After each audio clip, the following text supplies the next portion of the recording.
Delroy, Lindo. Congratulations. Of course, an amazing and intense interpretation. Uh, the the film kind of pivots around Paul in a way. Tell us a little bit how he came into existence between you and Spike. Well, after I read the script, my work, I felt that my work was pretty much very clearly cut out for me, in as much as I knew what I had to do, which is educate myself as fully as I could about the Vietnam experience, and specifically about the condition of PTSD. So I spoke with two cousins of mine, both of whom are Vietnam vets, and both of whom struggle with PTSD. One of my cousins in particular has had a deeper struggle. They spoke with me. They came to my house and we sat down over lunch and we just talked and talked and talked and talked, and they shared and shared and shared over an afternoon and evening. I watched them.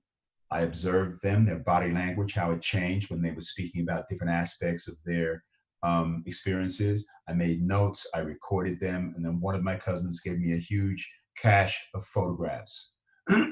He had been drafted into the military at 19 years old.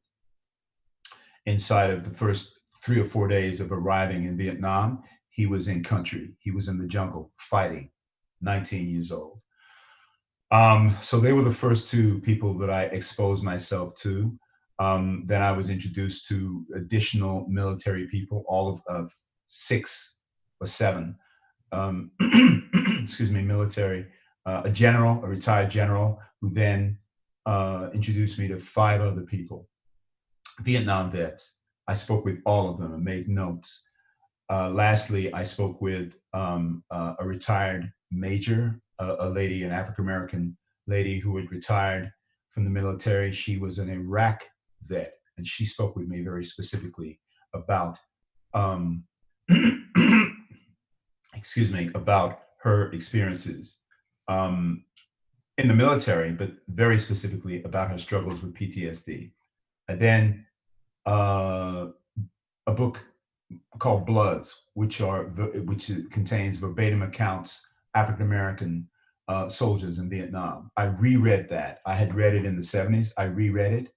Additional books, documentary films, all of these things I was using to immerse myself as strongly as possible into the world of the film, and specifically the world of PTSD. It sounds like you strongly felt the responsibility to get it right. Oh my God, no question. Absolutely. Hmm.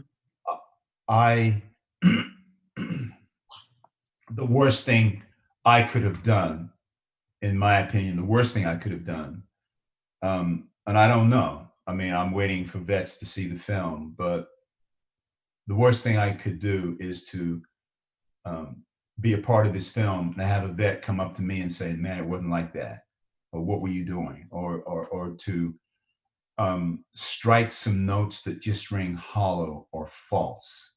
So yes, I felt, frankly, a huge responsibility to get it right. I guess you'll see it with your cousins, unless you've done that already. No, I have not seen it with my cousins. Will watch it. I probably will not see it with them, because just because that will give them the freedom to respond however they want to respond, right? But based on talking to Spike, who has had a number of screenings expressly for Black and brown vets, he said their response was positive. Just last question, having immersed yourself so much, what is your feeling? And these 50 years on, these people are in their 70s, some are still suffering. Is this something you come out of? Oh man, that's a great question. I guess it depends on the individual.